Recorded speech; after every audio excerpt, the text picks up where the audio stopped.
Rumi said, this ancient Persian poet, brilliant, beautiful poet, he said, sell your cleverness and purchase bewilderment. It feels like bewilderment. It feels like awe. It feels like, even as I think about it now, I can feel myself tearing up behind my eyes, because only I know what's going on behind my eyeballs. It feels like so glorious and so sweet and so trusting, so knowing. You know, there's just this powerful knowing that you're not alone. There's this, that it's like there's a safety, there's a sense of that you're not alone. I had this great experience years ago. There's a friend of mine, he's on KTAR, a radio station in Phoenix. His name's Pat McMahon, Irish Catholic guy. And Mother Teresa is to be his guest, right, on the same day that I'm his guest. So we're in the studio, and Mother Teresa comes in. Now, she's about 4'10", maybe weighs 80 pounds. And she's there to talk about a homeless shelter that she slept in the night before, to tell the people of Phoenix about this homeless shelter. And I'm there to talk about a book that I don't know which one it was. It was 10, 15 years ago. So Pat tells Mother Teresa, is there anything that I can do for you? And you can imagine the bewilderment and the awe that this is an Irish Catholic guy from, living in Phoenix, and Mother Teresa, a saint, is coming there, and he's just bewildered. He's beyond bewildered. He just doesn't know what to do with himself. He's just so honored. And he says, "Is there anything I can do for you? Is there anything I can do?" And she said, "No." She said, "I just came here to talk about the homeless shelter." He said, "But Mother Teresa," he said, we have a 50,000 watt clear channel station that goes in every direction." And it's like he's got his ego involved. Like we can help you to raise a lot of money for your work and your mission in Calcutta.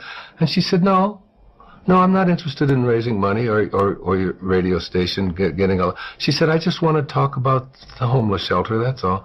And he's exasperated. And finally he's down on his knees. Really. And finally she says, "Stand up." She said, "You seem so serious." She said, "There is one thing that you can do." And he just stood up and he said, "Well, what is it? I'd do anything." She said, "Well, tomorrow morning," she said, "get up at 4 a.m. And she said, and go out onto the streets of Phoenix and find someone who's living there, who believes that he's alone, and convince him that he's not. That's what you can do."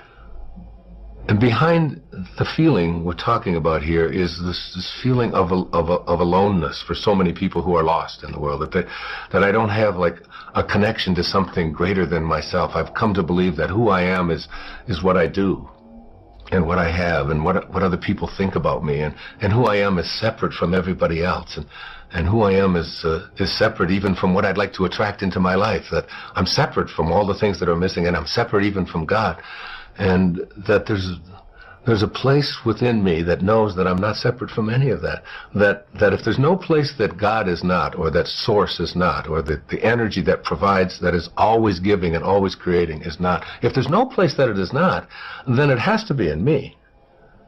I know that.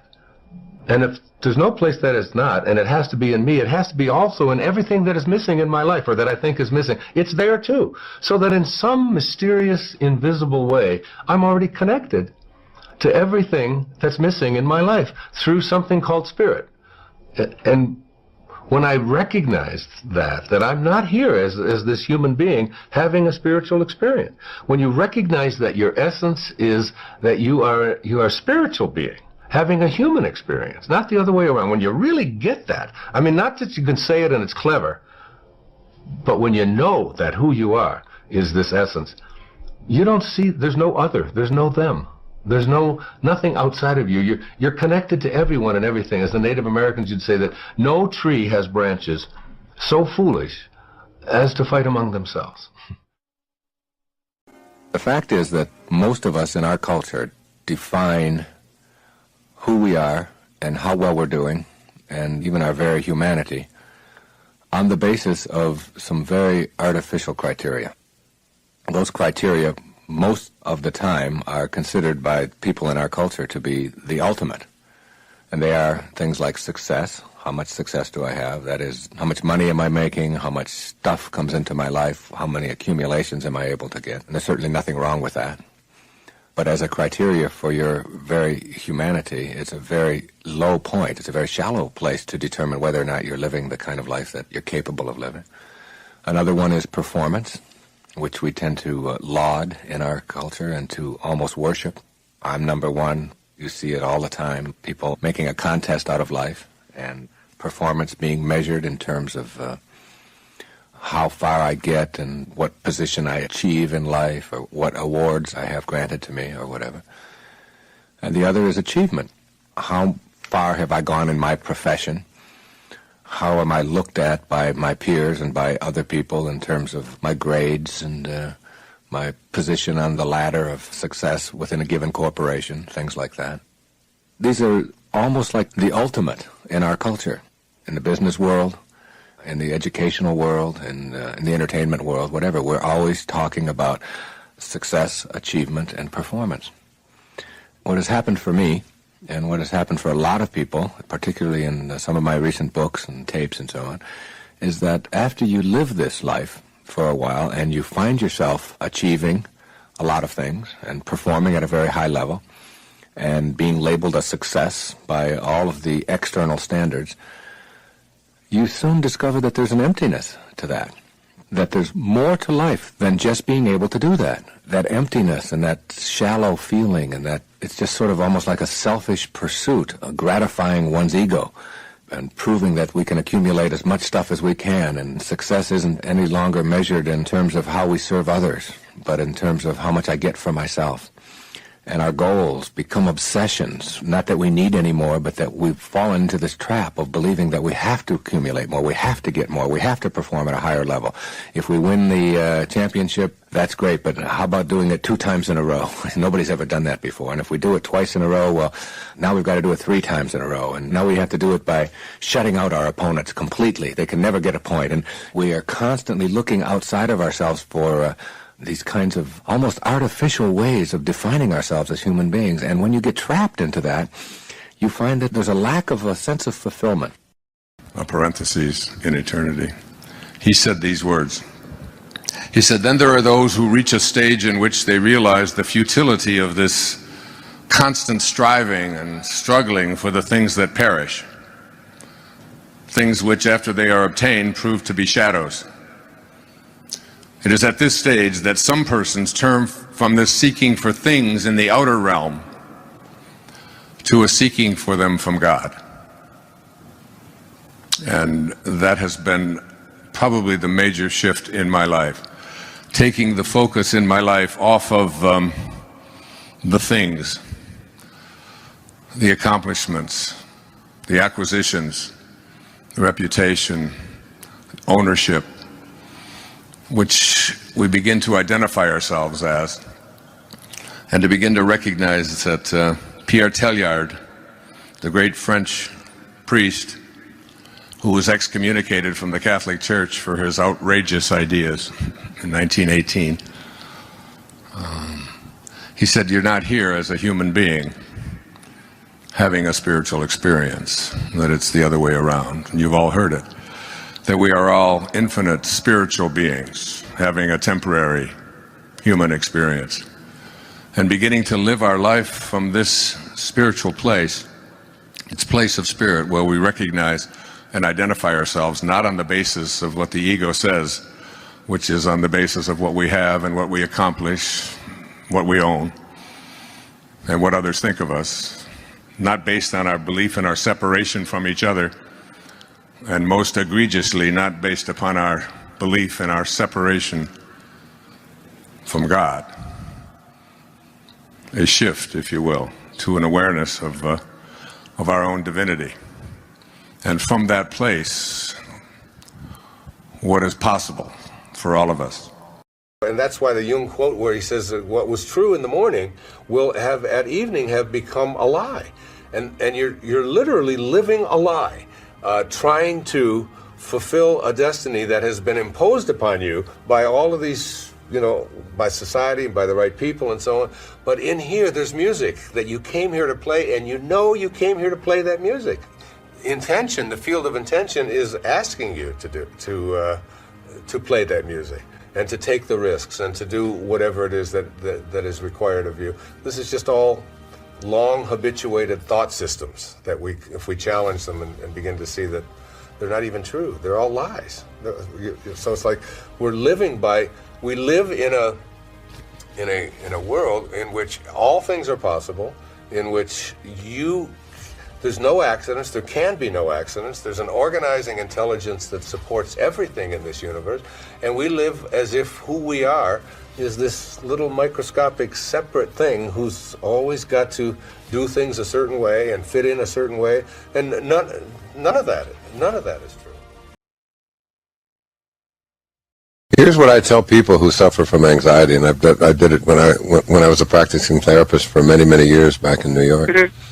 Is that if I were to give you an assignment, I used to tell a patient of mine or a client of mine, if I were to give you an assignment to go out and here's a bucket and I'd go out and I'd like you to fill it with anxiety, and just come back and then we'll look at this anxiety stuff, because they use words like I'm having an anxiety attack, as if anxiety is something that's out there and it attacks and it's going to come and get you. And the insightful part of that little exercise is that that anxiety is just an illusion. There's really no such thing as anxiety in the world. The only thing that there is there are people who are thinking anxious thoughts, or they're picking anxious thoughts. And once you have a recognition that anxiety isn't something that's out there any more than fear is out there, any more than depression is out there, and even sadness, and even the reverse, happiness, and so on. That these are there is in a novel that I wrote many years ago called Gifts from Icus, she says that there is no way to happiness. Happiness is the way. It's like you have to bring peace to what it is that you do, because you can get anxiety from going out into your garden and picking all the weeds, and just saying, oh my God, these weeds are causing me to be so anxious.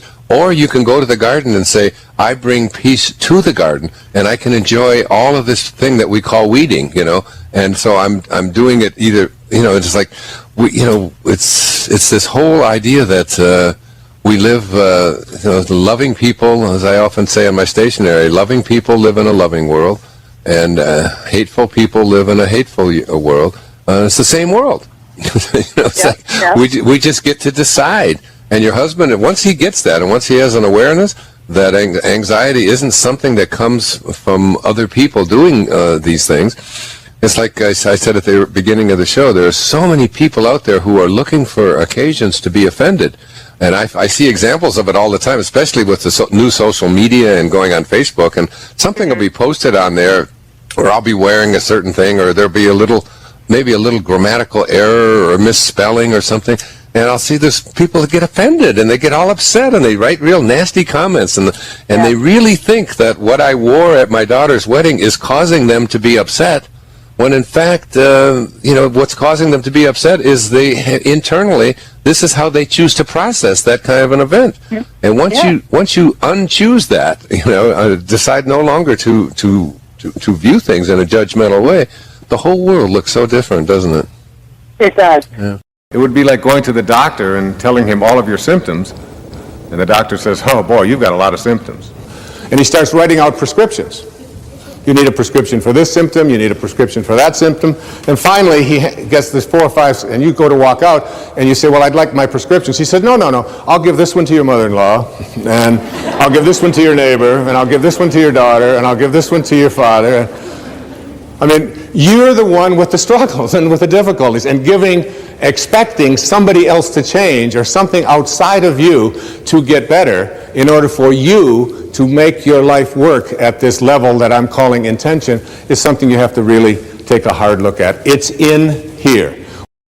Happiness is not something that you strive for, that you go after, that it is something that is always within you, and you can have it any time, anything that you're doing.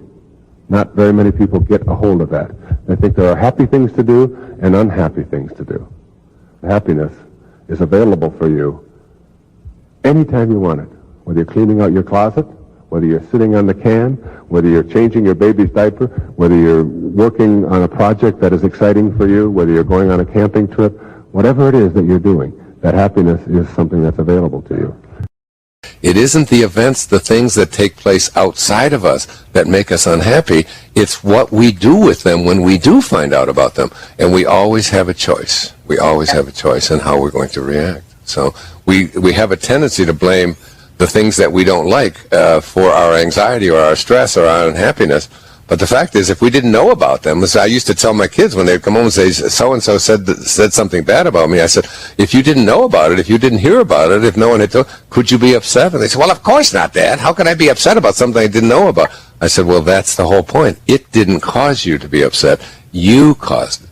You caused it. No one can make you unhappy without your consent. And that's one of the great secrets of the universe. Equanimity is nothing more than being at one with God. It is what I was down in Australia just interviewing me, and a woman asked me. She said, "What is your mission?" And I said, without even realizing what I said, "My mission is God realization."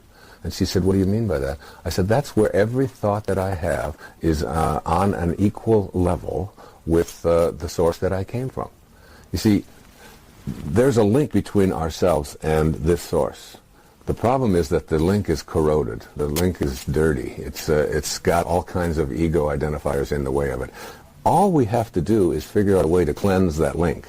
And the more you shed these layers of ego, that I am better than everybody else, I am what I do, I am my reputation, I am what others think of me, I am separate from everybody else. Once we get rid of all of these ego identifiers and remove them, what we do is we get to that place where we see God, we see love, we see peace in everything and everyone that we encounter. That's all it takes. That's what equanimity is. Well, the major difference between spirituality and religion is that religion is something that divides us, and spirituality is something that unites us. And anything that divides us weakens us. If I were to do a muscle test with you right now, ask you to think about a thought that excludes some and includes others. Just think of that thought, that I'm a man and you are a woman, or I am anything that divides me from you. And I do a muscle test, and I just put your arm down. You would find that when you think thoughts that divide us, you get weaker. And then if I were to ask you to just think of a thought that unites us, just think of yourself like the Native Americans used to say, that no tree has branches so foolish as to fight among themselves. Aren't we raised to believe that being religious has merit? Yeah, we're raised, but we're also raised to believe that we are what we do, and we are what we have, and we are what other people think of us. And the fact is that all of us know that we're just in temporary bodies, that these bodies are on their way to someplace else. But we're raised to believe that. We're also raised to believe that we're sitting here still, when in fact we're orbiting around the sun, we're turning on our axis, and we're hurling through space at hundreds of thousands of miles per hour. But yet we're taught all of these things, and to trust your senses and to trust what other people tell us. But there's a place within us, a deep, peaceful, loving, knowing place that know that who I am is not a human being here having a spiritual experience. It's the reverse, that who I really am is a spiritual being having a temporary human experience. That's who I am, and that's where you have to live. An elderly spiritual teacher whose name is Sai Baba, who lives in India, comes to you in your dreams. Right. Who is Sai Baba? Why does he come to you, and what does he tell you? I'm not sure why he comes to me. It just started happening several years ago. I started lecturing about this being, and this is someone who lives at God consciousness, who has what is said of Jesus, the gift of fish and loaves. So that the ability to manifest, for example, all of us have the ability to manifest something, but usually there's a time line between what we think about and what we create. Deepak Chopra and I put together a series of tapes one time, and we talked about the 4 ways to get strawberry ice cream. So the lowest way to get strawberry ice cream is to have a thought, gee, I'd really like to have some strawberry ice cream. And then you get up and go to the store and you go get your strawberry ice cream. And you had a thought, an invisible thing, and you got on your bicycle, you walked and you came back, and that's a miracle. But the second way to get strawberry ice cream is to have a thought and stay right where you are and tell your children to go get it. Okay, so that's like you're sitting there and so they go get it for you. So that's the second way. The third way is to have a thought, gee, I'd really like to have some strawberry ice cream.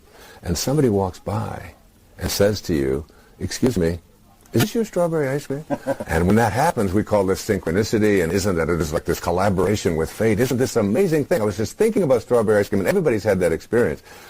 But the highest way to strawberry ice cream is to have a thought, gee, I'd really like to have some strawberry ice cream, and then you manifest it.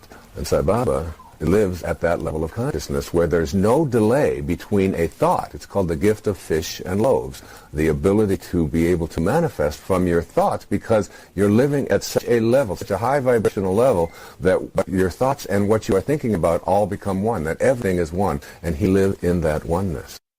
If you call my cell phone, pick up the phone, I'm not going to give that number, but if you were to call this number, this is what you would get as a message from me. Hi, this is Wayne Dyer that you've reached, and I want to feel good. If your call is designed to do anything other than that, you have reached the wrong number, and I urge you to call Dr. Phil.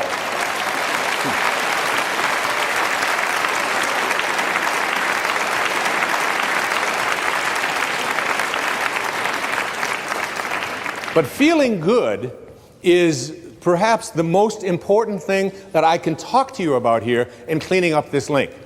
If you open up the Torah, this ancient spiritual text, the Old Testament, and go to the very opening lines, Genesis 1:1, it says, what? In the beginning, God created heaven and earth.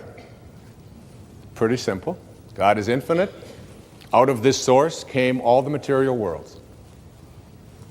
And then if you read down 31 lines later, it says, and all that God created was good. So good and God are synonymous, aren't they? Good and God, just an O, just one extra O. So that when you say, I want to feel good, as you'll see as this program unfolds, you're really saying, in a way, I want to feel God. I want to feel whatever this beautiful source of all, this divine mind, this source of all things, I want to feel what it feels. Now you might say to yourself, yeah, it's easy to say I want to feel good, but how can I feel good when so much around me is bad? How can I feel good if my sister-in-law has cancer? And how can I feel good if I know that over on the other side of this planet there are people who are starving to death? And how can I feel good if there are people who are poor and I have money, and there are people who are starving? And how can I feel good when my children act in the way that they act? Or how can I feel good? And I suggest to you that when you say I want to feel good, what you're saying is I want to feel God. I want to feel this. I want to connect here. And I want to offer this to you as a very important and powerful piece of advice that came to me years ago. You cannot get sick enough to heal one person on this planet. And you cannot get poor enough to make one person wealthy on this planet. And you cannot get confused enough to unconfuse one person on this planet. No amount of your feeling bad, when you say feeling bad, what you do is you lose your connection to Source. And when you lose your connection to Source, what happens is you create something called resistance. I can't do this. It's not possible. I don't deserve it. It's just not something that I can do. And when you create this kind of resistance, you have emotions. And these emotions become sadness, fear, worry, anxiety. And what I'd like to offer you is a way for you to use these emotions that you are experiencing at any time in your life and use them as a system, as a barometer, as a guidance system to say to yourself, what kinds of thoughts am I having that are keeping me from being in rapport with this field of intention? And at any moment that you're not feeling good, you are attracting exactly the opposite of what it is that you would like to attract into your life. You are using this as a way to keep yourself from feeling God or feeling good. If you are listening to the news, and the news is filled with all of the reasons why you should be depressed, and it's not an accident that then they are sponsored by all of the reasons why you should take these narcotics or these pills or whatever it is in order to get over. So here's some depression, and wait a minute, we'll be right back. Here's a way out of it, okay? And every thought that you have that says I can't do it is resistance to connecting to Source. And every thought that you have that says it's never worked before, that's resistance to connecting to this Source, to what is being, what I call vibrating through Source energy, getting back to having your desires, what you want to create in vibrational harmony with this highest energy in the universe. My teacher in India one time, Nisargadatta Maharaj, said, when he was asked the question, there's wars going on in Pakistan, there's people having difficulties here, there's people dying, there's starvation. How can you say that I can heal myself, and how can you be at peace when you see all of this going around? And you know what he said to his devotee? He said, in my world, nothing ever goes wrong. What a powerful idea that is. And I remember reading in some of Castaneda's later works saying that freedom is really a disappearing act.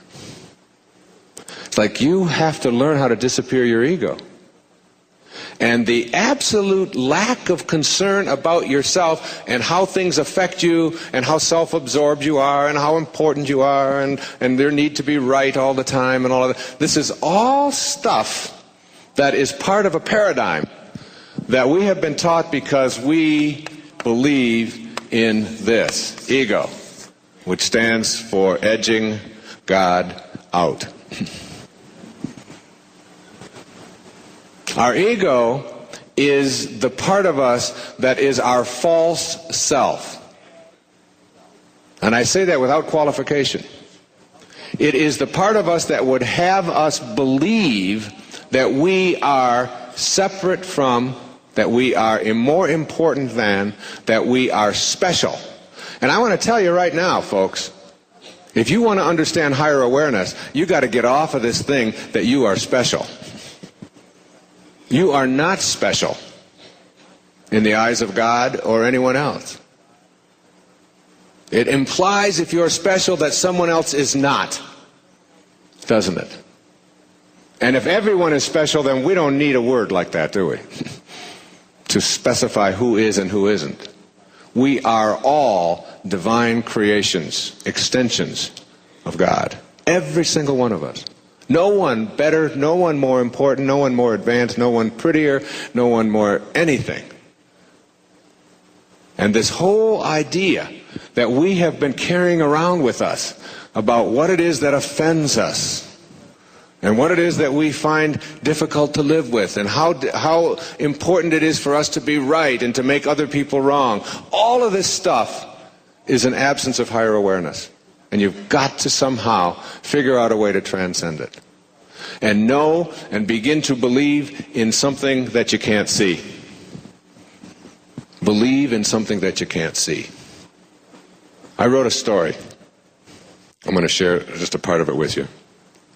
It's a story that I open up this Your Sacred Self with. The story goes like this. Imagine this scene. Two babies are in utero, womb mates.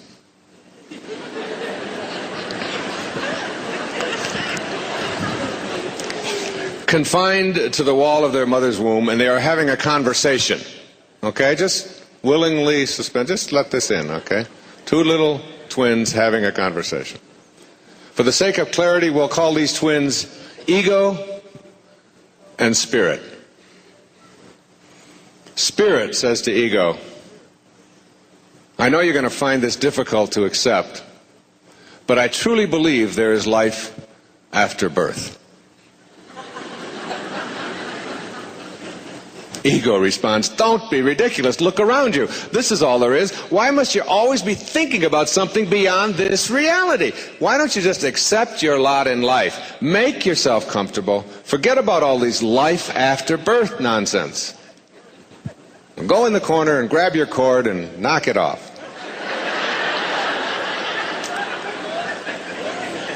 Spirit quiets down for a while, but her inner voice won't allow her to remain silent any longer. Ego, now don't get mad, but I have something else to say. I also believe that there is a mother. A what? A mother. A mother? How can you be so absurd? You've never seen a mother? Why can't you accept that this is all there is? The idea of a mother is crazy. You are here, alone, with me. This is your reality. It's wet. It's cold. It's crowded. This is it. Trust me, there is no mother. Trust me. Spirit reluctantly stops her conversation with ego, but her restlessness soon gets the better of her. Ego, she implores, now listen, without rejecting my idea, just listen. Somehow I think that those constant pressures that we both feel, you know, those movements that make us so uncomfortable, that continual repositioning and all of that closing in that seems to be taking place as we keep on growing, that this is all getting us ready for a place of glowing light, and we're going to experience it very soon. Now I know you're insane, replies ego. All you've ever known is darkness. You've never seen light. How can you even contemplate such an idea?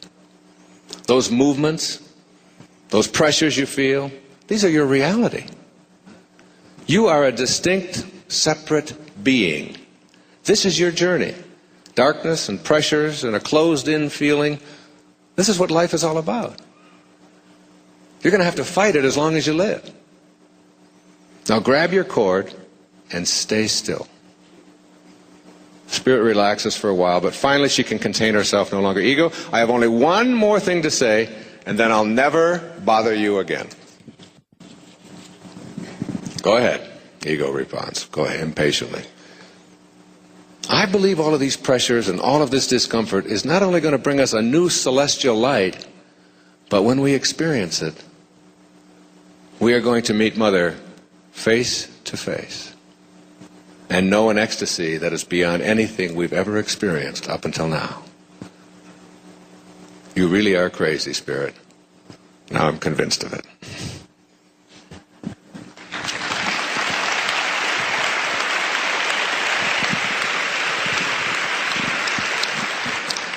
And so you see the metaphor, don't you? I don't even have to explain it. I was honored to participate in a collection of writings, which we have some here, called The Experience of God.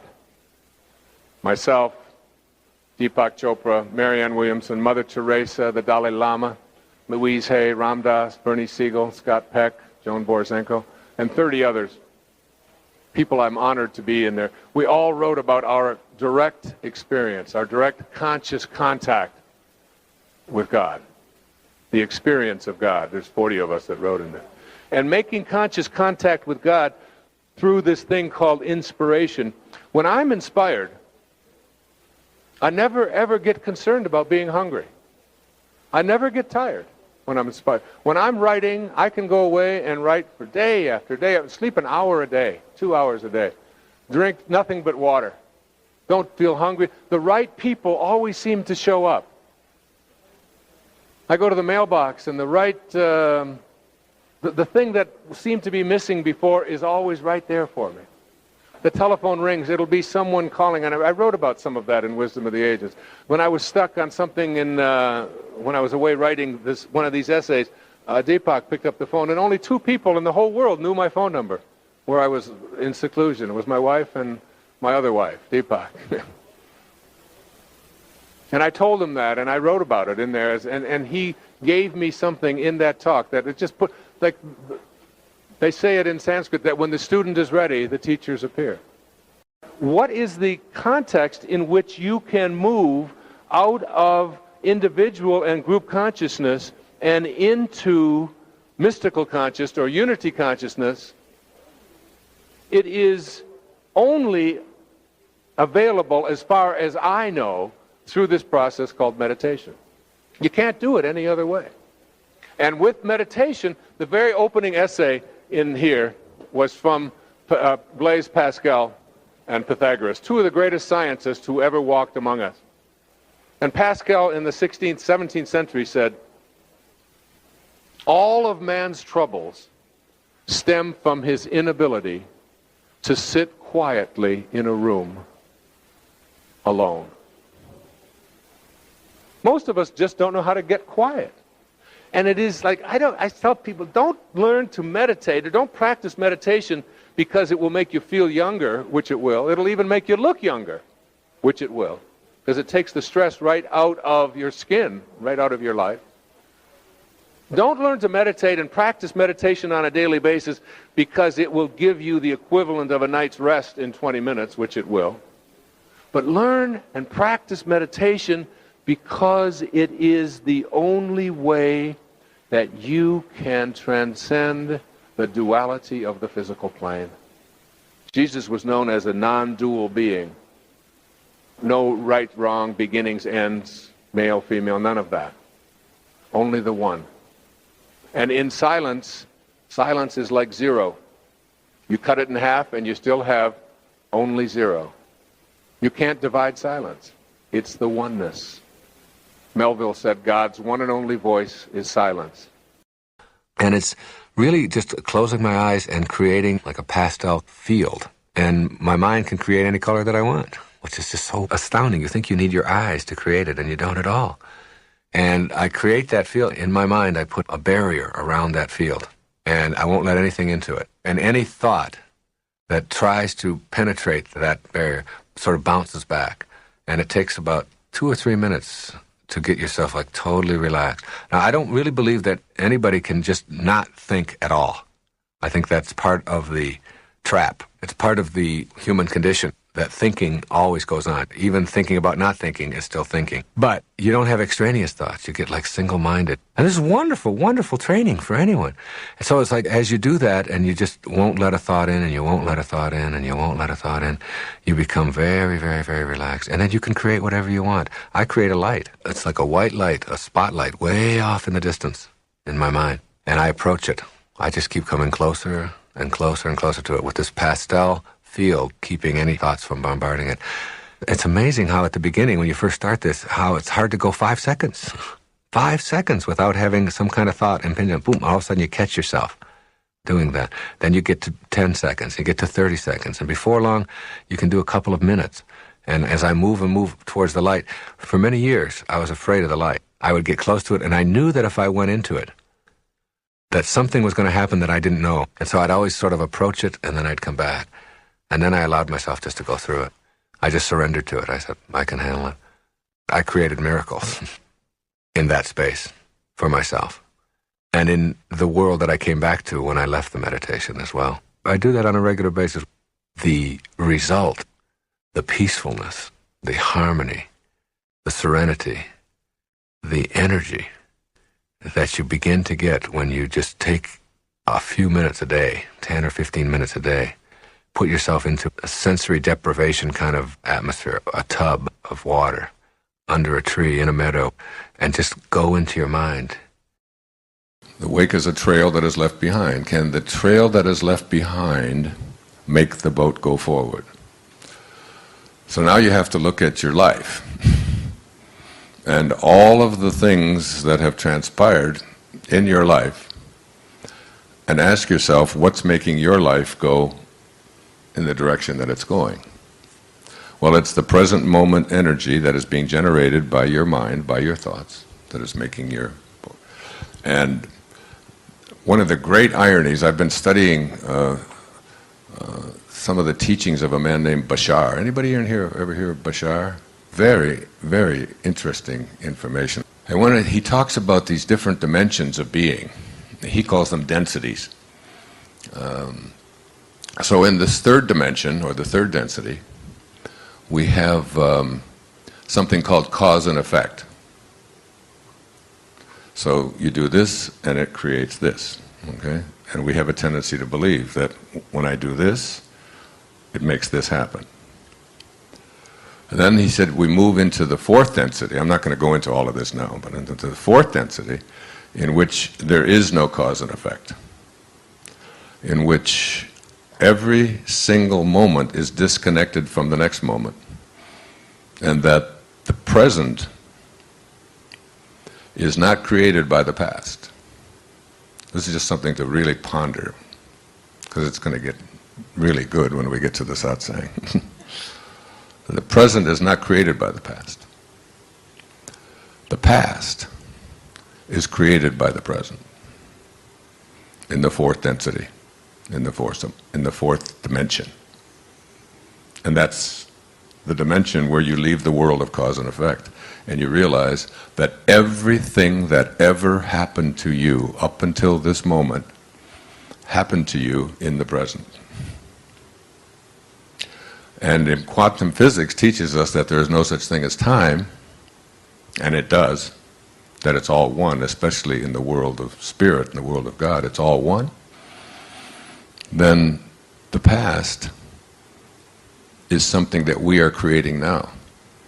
And the idea, this exciting, exquisite idea that you can change the past by becoming something different in the present becomes a reality.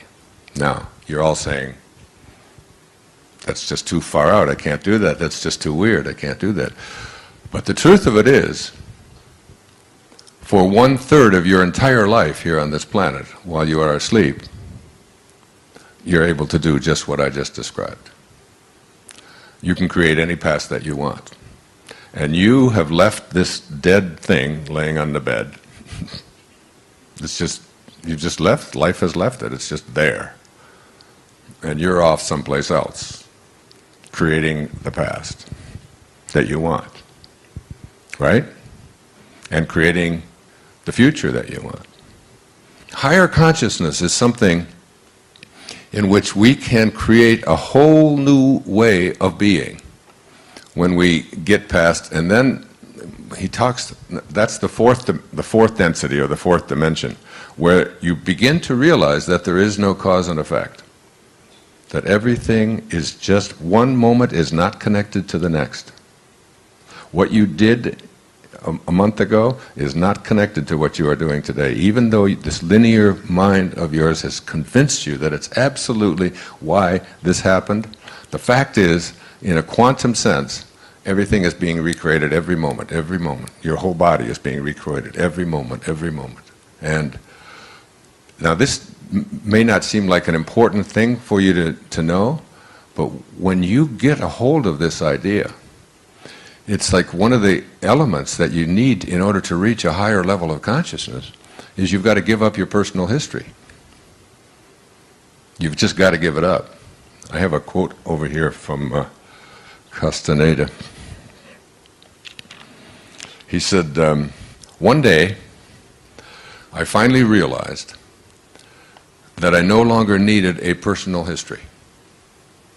And just like drinking, I gave it up. And that, and only that, has made all the difference in my life. If you can just give up this idea that what happened to you in the past is why you are the way you are, it's akin to saying that the thing that is moving this ship is the wake, which is nothing more than a trail that is left behind. And you can change that wake, which we don't think we can do. But remember, for 1/3 of your life, you're able to do it. And to me, higher consciousness is what Thoreau said. It's becoming a waking dreamer. It's what an alchemist is. Someone who can... An alchemist isn't someone who takes something that is bad and throws it out and then brings something good in. An alchemist is someone who takes something that is bad, like lead, and turns it into gold. It's what St. Francis said when where there is hatred, let me bring love. Where there is darkness, let me bring light. In other words, become an alchemist. Being able to change what is into that which is aligned with your source of being.